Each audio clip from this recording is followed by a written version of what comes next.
Good day everyone. In the last video, definite integrals part 2, we mainly saw one property, integral 0 to a f of x dx is equal to integral 0 to a f of a minus x dx and some example sums. Today also I am going to continue that property and will tell you some other types of sums where we will be using that property. Okay, the first sum, I is equal to integral 0 to 3 root x by root x plus root 3 minus x dx. If you notice the terms and the limit, here you have a 3, here you have 3 minus x, here root x, here root x. Supposing you have 0 to 2, you will have here root 2 minus x. Okay, if you have a, you will have a minus x. In such type of sums, the same property, you will mark the first given thing as 1, apply the property, mark the I as 2, add 1 and 2, the same pattern. Okay, so now let us do this sum. I is equal to the given sum, I have marked it as 1. Now I am going to use the property integral 0 to a f of x dx is equal to integral 0 to a f of a minus x dx, right? So now I is equal to integral 0 to 3. For this root x, now I will be getting 3 minus x because a is 3 here. Okay. Similarly, the root x in the denominator, that will become root 3 minus x. This will become 3 minus x dx. So this will become now root x. Okay. So let me write it. I will be getting integral 0 to 3. The numerator is 3 minus x. Here you get root 3 minus x, root x dx. Mark this as 2. As usual, you add 1 and 2. Okay. When you add 1 and 2, you get 2i is equal to integral 0 to 3. See the denominator? Same thing. So, the numerator we can add, we will be getting root x plus root 3 minus x. Here root 3 minus x plus root x, both are same, isn't it? So, they will get cut. You are getting integral dx. So, you will be getting x within the limits 0 to 3. So, you will get 3. So, 2i is equal to 3. So, I is equal to 3 by 2. So, it is really very easily understandable. It belongs to that same pattern. If you had the 0 to pi by 2, you got the answer as pi by 4. If you have got 0 to pi, you got the answer as pi by 2. Here 0 to 3, so you got the answer as 3 by 2. Okay. Now, let us move to the next different type of sum. Okay. Now look at the second sum and third sum. In the second one, you have 0 to 1, x into 1 minus x power 4 dx. If you look at the bracket part, you have like that a minus x, 1 minus x. Then there is some power. You have one single term x outside. So this type of sums belong to this property. We have to use this property and then integrate. See this sum. Here you have an x outside and you have a root. Within root you have that a minus x, that is that 1 minus x. If you have 2 here, you will get 2 minus x. If you have 3, you will have 3 minus x. Okay. So here the power part within bracket you have 2 terms which is like a minus x. Here within that root, this is also power half we can take. Here also you have the a minus x. So in this type of sums, usually we will use to add that 1 and 2, you remember? We won't do like that. Now, let us see what we do for this sum. Now here, I write that property, integral 0 to a f of x dx is equal to integral 0 to a f of a minus x dx. Let us see how this property is going to help us now. Now, when I apply this property, the I will be integral 0 to 1. This x will become 1 minus x, okay? Because wherever x is there, I will apply that a minus x.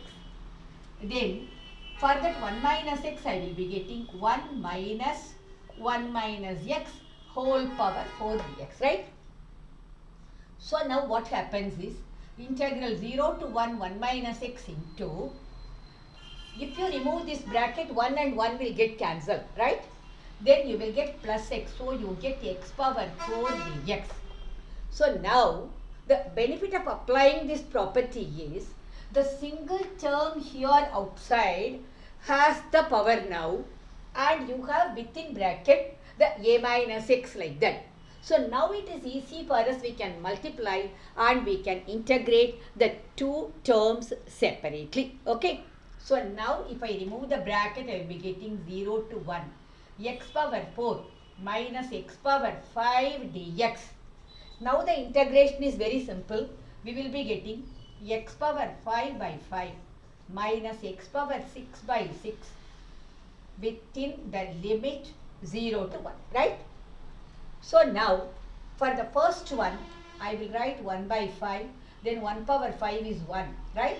For the second term minus 1 by 6, that also 1 minus 10. 1 power anything is 1.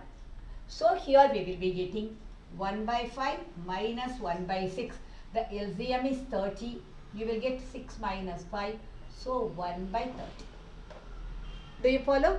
So here what change you see in this type of sum now? We are not putting that 1, 2 and adding and getting that 2i.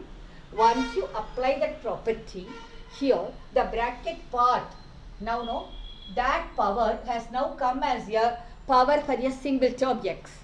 Then here instead of that 1 we are having the two terms. So now we multiply and then we integrate them and we are applying the limits. Now let us see this third sum. Here also straight away apply the property. Integral 0 to a f of x dx will be equal to integral 0 to a f of a minus x dx. Okay. So now the I will be equal to integral 0 to 1. This x will be 1 minus x. There within root 1 minus x dx. So the plus 1 minus 1, they will cancel each other. You will be getting now integral 0 to 1 minus x into root x dx. So within root you get a single term now, right? So now we can multiply.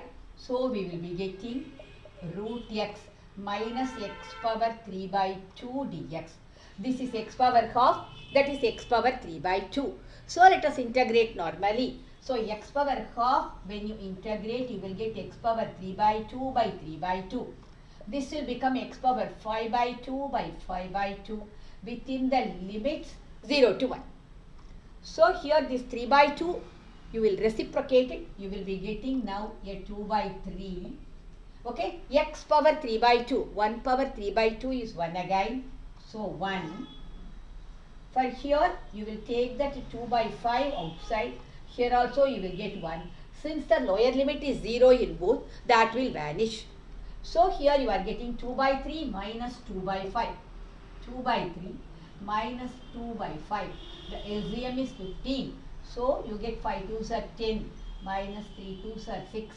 So you will get 4 by 15. So do you understand, these two models are actually similar only. So whenever you get within bracket part two terms like this, apply this property and you will make it easy. You will get a single term with a power and then you can multiply and you can do it. So hope these two sums are clear to you. We shall pass on to the next model. Okay. Now I have written 4 sums. The 4 sums belong to the same type, I can say. Integral 0 to pi by 2 log 3 plus 5 cos x by 3 plus 5 sin x. Integral 0 to 1 log 1 by x minus 1. Integral 0 to pi by 2 log tan x dx. Integral 0 to pi by 2 sin x minus cos x log of sin x plus cos x dx. In these type of sums, in these 4 sums especially, if you write the given sum as I and apply the property, then add both, we will do usually, right, 2i. You will get 2i is equal to 0 and so your I will be 0 in all these sums. The reason is, one main reason I can say for the log sums is, you must know one log rule. Okay, I will tell you that. If you have log a by b, you can write it as minus log b by a. That is, if you bring a negation, you have to reciprocate what is within the log. This is a log rule. You can apply it for algebraic, you can apply it for trigonometric functions, everything. See, supposing you have log sin x, okay? You can write it as minus log cosecant x, because sin x, the reciprocal is cosecant x. Okay, so remember this rule, because I will be using this rule in the first two sums. Now, let me do one sum in the first two and you can do the other one. Then I can take some other thing. In the four sums, I want to do two sums. I want you to try two more sums. Okay.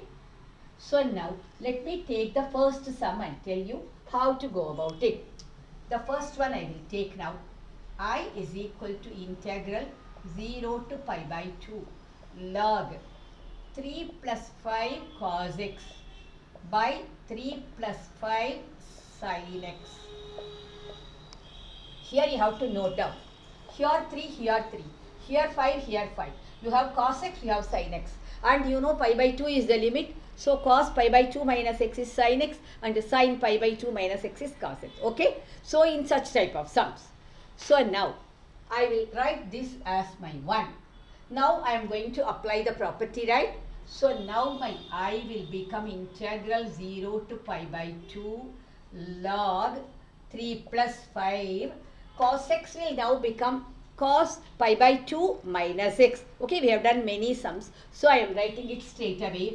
I will get here sin x by 3 plus 5. This sin x will now become cos x dx. This is my 2, right? So just the cos and sin, they have changed in the numerator as well as the denominator.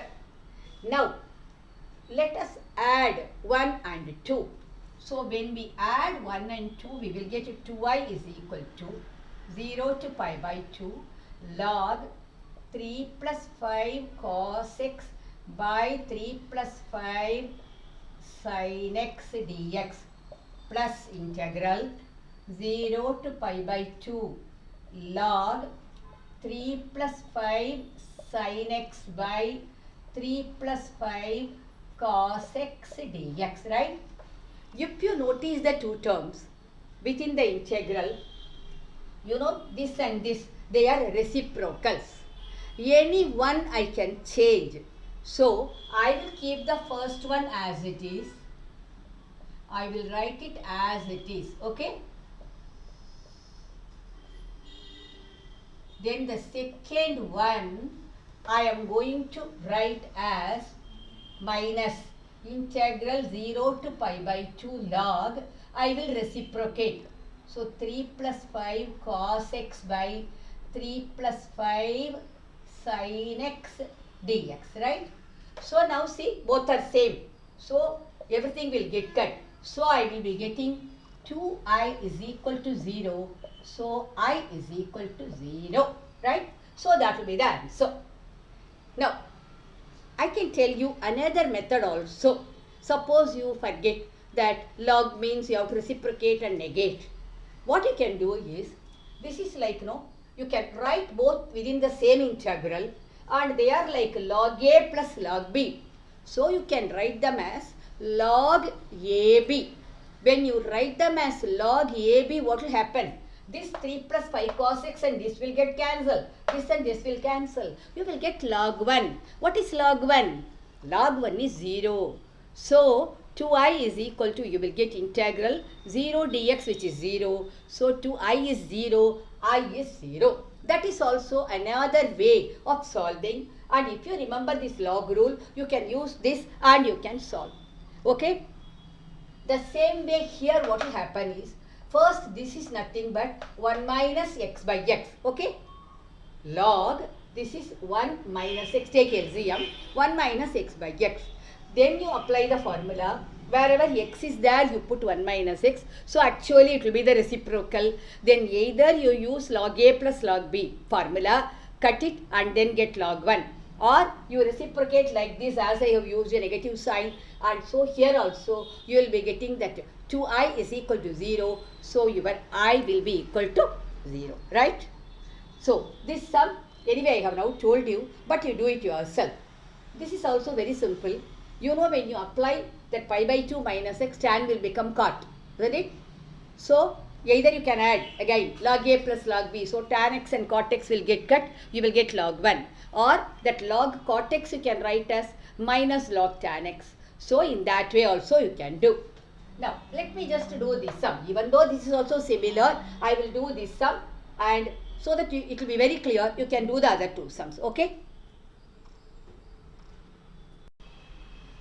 Now let us take I is equal to integral 0 to pi by 2 sin x minus cos x into log sin x plus cos x dx, right? Let us call this as 1. Apply the property. So now you will get I is equal to integral 0 to pi by 2. What is sin pi by 2 minus x? Cos x. Cos pi by 2 minus x is sin x. So I will be getting here cos x minus sin x. Then log, this sin x will become cos x, that cos x will become sin x. So actually there is no change in that term. Okay, I am going to add now 1 and 2. So I will be getting 2i is equal to integral 0 to pi by 2. The first one I will write as it is. Okay, log sin x plus cos x dx. The second one I will take a minus sign out. Okay, so I will be getting inside sin x minus cos x, right? I have cos x minus sin x. I take a minus sign out. I get sin x minus cos x. Then I get that log of sin x plus cos x dx.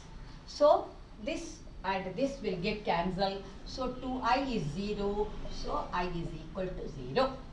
So in some sums belonging to this pattern which I have given, you will be getting 2i is 0. So I will become 0. Is it clear? Shall we pass on to the next model where we will be using again the same property? Okay. Now look at the three sums now. Let us see what similarity they have. Okay. Integral 0 to pi x by 1 plus sin x dx.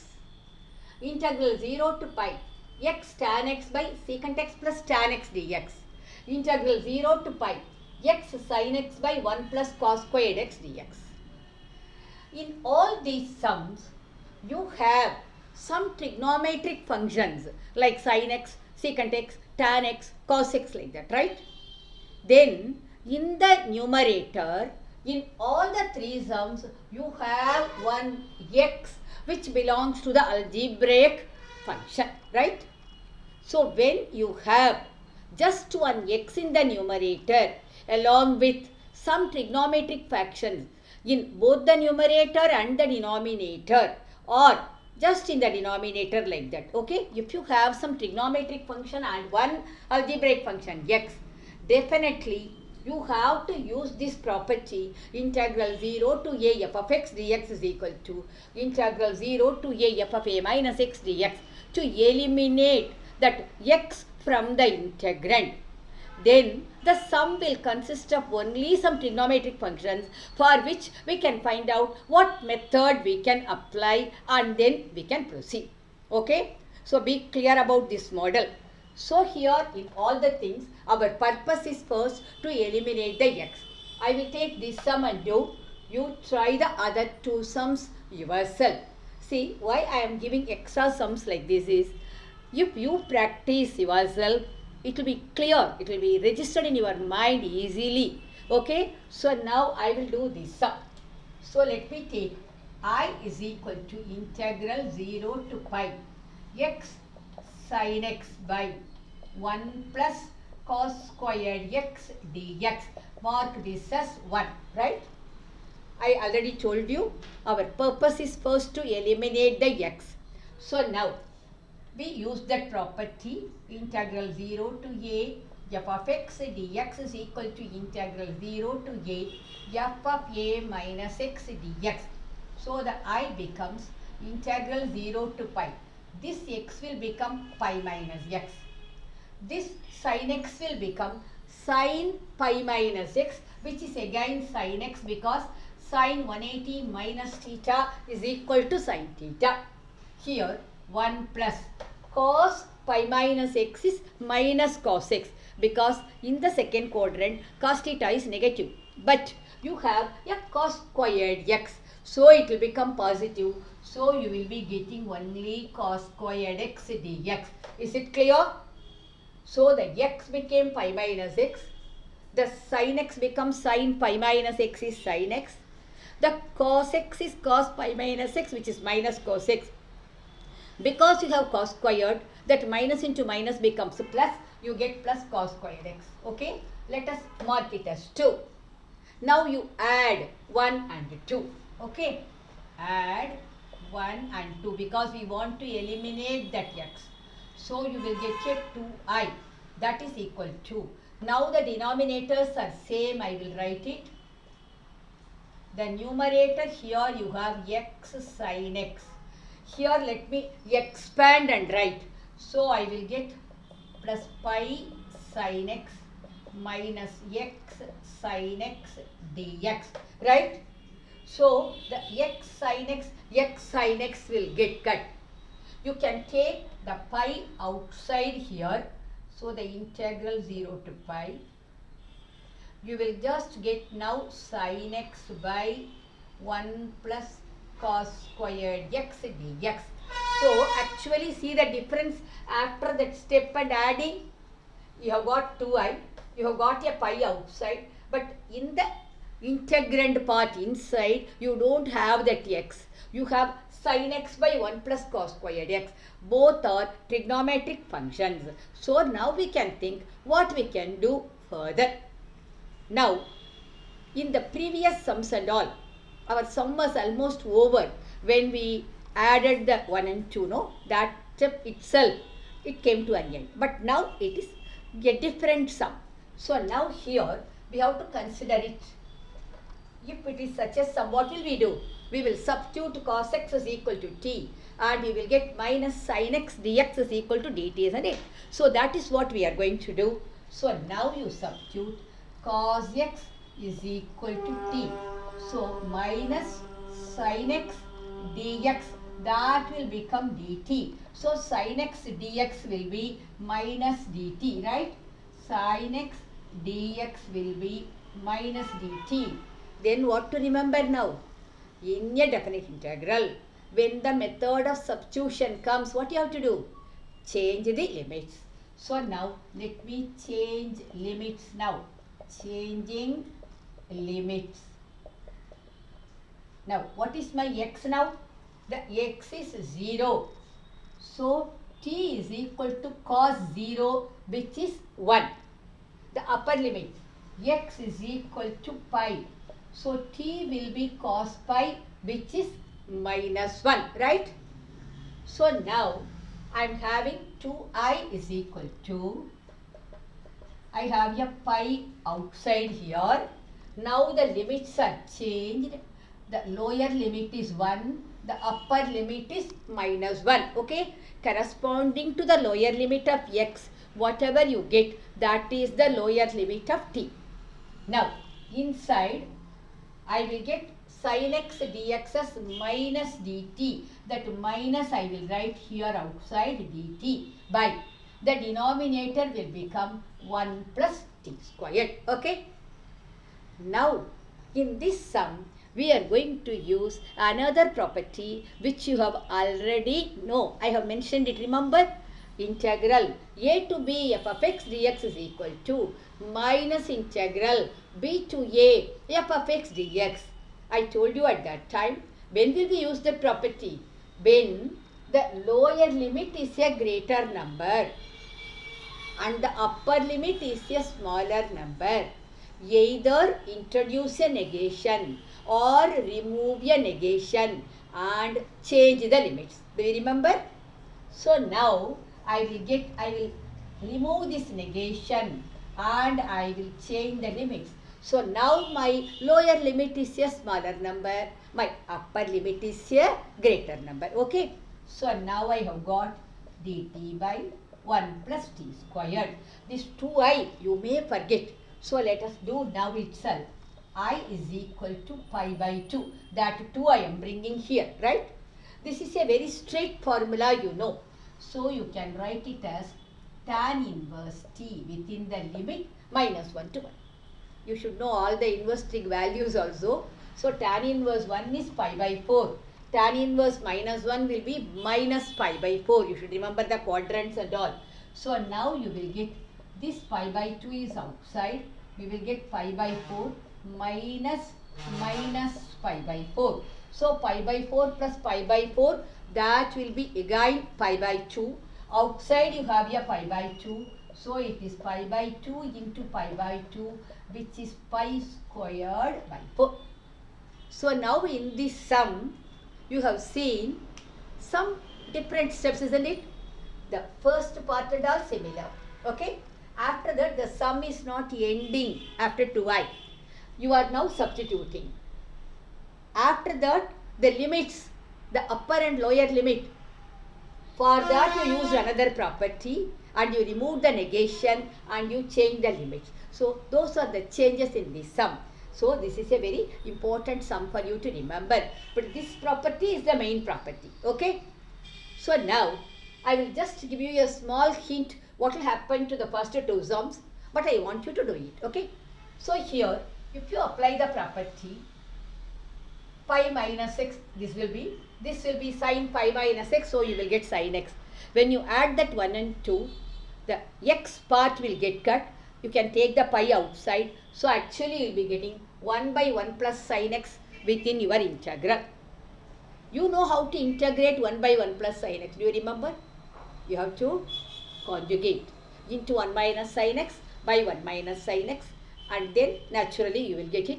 You will get two parts. Both will be easily integrable. Coming to this sum, x tan x by secant x plus tan x. Here also when you apply the property, you will get a pi minus x here. Tan pi minus x is minus tan x. Secant pi minus x is minus secant x. Here again minus tan x. Every term will have a minus, so the minus will go. Okay. When you add, the x part will also go. So you will be having a tan x by secant x plus tan x within the integral. Now remember, you can use one trigonometric identity, that is secant x plus tan x into secant x minus tan x will give you secant squared x minus tan squared x, which is 1. So now you multiply the numerator and denominator by secant x minus tan x, that is conjugation. Then you proceed, definitely you will be getting the sum easier. So I hope for this type of sums where you get an x in the numerator along with some trigonometric functions, use this property. Is it clear to you? Okay. We have seen many sums using the property integral 0 to a f of x dx is equal to integral 0 to a f of a minus x dx. I was able to categorize many sums. If it comes like this, you use this property. Okay. But there are some sums where they won't fit into the categories what we have done so far. But we have to use this property and then proceed further. Let me tell you one sum of that category, one generalized thing. I is equal to integral 0 to pi by 4 log 1 plus tan x dx. Specifically, we can't say that this sum belongs to that category. Okay. But here one small hint is you have a pi by 4 in the place of a. If you get tan pi by 4 minus x, and if you use the tan of a minus b formula, wherever tan pi by 4 comes, you can write 1. So there is a chance of making it a bit simplified, it looks like. So we have to try that, that's all. Okay. So now here let us apply the same property. 0 to pi by 4 I is equal to log 1 plus tan pi by 4 minus x dx, right? So I am applying that property a minus x. So I get tan pi by 4 minus x. Now this is like tan of a minus b. You know it is tan a minus tan b by 1 plus tan a tan b, right? So I will be getting 0 to pi by 4 log 1 plus, okay, tan pi by 4 minus tan x by 1 plus tan pi by 4 tan x dx. Let us write tan pi by 4 is equal to 1 in both the numerator and denominator. We will be getting log 1 plus, this is 1, so 1 minus tan x. In the denominator I will get 1 plus tan x dx. Let us take LCM now. So what will we get? Integral 0 to pi by 4 log 1 plus tan x plus 1 minus tan x by 1 plus tan x dx, right? So this tan x and that tan x will get cut. So we will be getting here the I is equal to integral 0 to pi by 4 log 1 plus 1 is 2, 2 by 1 plus tan x dx. This is like log a by b. So we can write it as log a minus log b. So we will be getting I is equal to integral 0 to pi by 4 log 2 minus log 1 plus tan x dx. If you look at the second part, you are getting the I, isn't it? So now let us write it as two integrals. So the first part is 0 to pi by 4 log 2 dx minus integral 0 to pi by 4 log 1 plus tan x dx. So I can write I is equal to log 2 is a constant. I can take it out, dx minus I, right? So this is again I. Bring that minus I to this side. You will get 2I is equal to log 2 into integral dx is x between the limits 0 to pi by 4. So you will be getting pi by 4 minus 0, which is pi by 4. So it is pi by 4 log 2. So I will be equal to pi by 8 log 2. This is generally considered to be a very important standard sum. So here it is not very straight. That is that property we have to use. It may not strike. But here just with that pi by 4 we get a hint and we proceed and we are getting the answer. So like this there are some sums. No? It is not possible to do all the sums. So you try it. But wherever I can categorize, I have categorized and given you the hints when to use this property. So in the next video, let me take some other property and do sums in that. Okay, actually this property is very important. That is why I have given 2 videos and doing many sums in this. Hope it is clear to you. Thanks for watching the video. Share it with your friends and classmates.